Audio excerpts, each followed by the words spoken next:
where the Patriots have now lost 2 straight games, both to the Colts and to the Bills.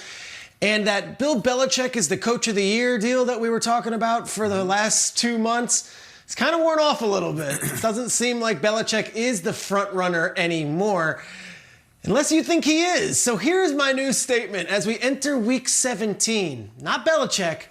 Mike Vrabel is the NFL's coach of the year in 2021. Are we in or are we out? Start us off, KB. I love it, Peter. It's fun to talk about Vrabel. It's fun to talk about the Titans because they've just kind of been off to the side for a couple of months, and yet there they are and where they are supposed to be. And yet, Peter, I'm going to go thumbs down, and incredibly, I'm going to endorse a coach in the same division. I look at what Frank Reich is doing right now, and take it any way you want. Frank Reich started this season by losing his brand new quarterback in training camp, as well as Quentin Nelson, and was 1-4, right the season off. Well, not anymore. They're 9-6, and Peter, personally, I think this year's Coach of the Year should be weighted to the back half of the year because that is when COVID has started to take its greatest effect on rosters, and we have to see what some of these coaches are made of. I watched Frank Reich go out without Quentin Nelson, without Darius Leonard, against the Cardinals and beat them. He is dealing with several notable unvaccinated players who are subject to missing a lot of time, and here he is just winning game after game after game. I like Frank Reich this year for the Red Hot Colts. That's a good one. That's a good one, KB. You know what? I like Frank Reich, but Frank Reich has had Jonathan Taylor the entire season. That is the identity of that team. That is the identity of that offense.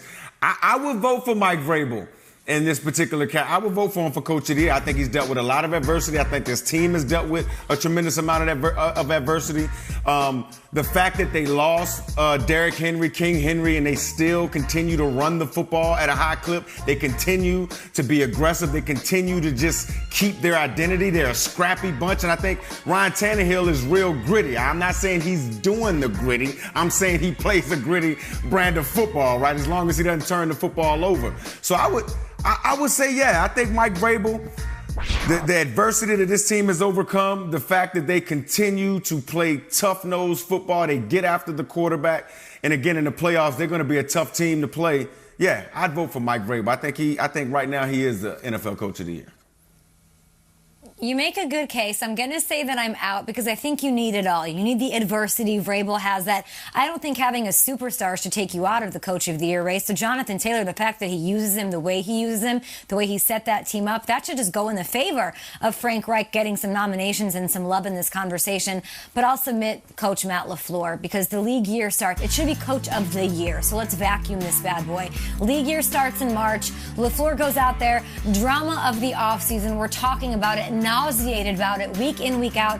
And I personally gained a lot of respect for Matt LaFleur in those moments. He showed up at the facility. He was very genuine in all of his press conferences, his handling, being the middleman. I think he has a lot to do with Aaron Rodgers coming through that door, wearing those flip-flops and that office t-shirt, getting back into the building. And honestly, after this tumultuous offseason that he handled really well, nearly perfectly, there has not been a more consistent and dependable team out there post week 1.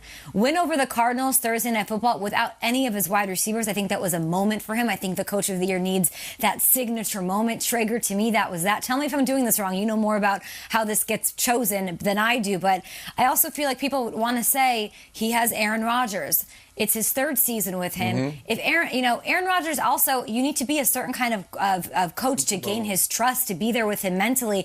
LaFleur doesn't get enough credit for being that guy. And personally, if Aaron Rodgers was the ticket to, shouldn't get you an MVP or it's so easy with him, why did the coach before him miss back-to-back playoffs with the same quarterback and pretty much the same roster? Mike McCarthy helps bolster the case for Matt LaFleur, Shrakes.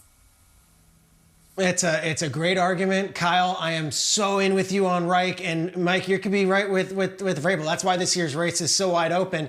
And Kay, you left off there with a name that might be getting some mentioning too.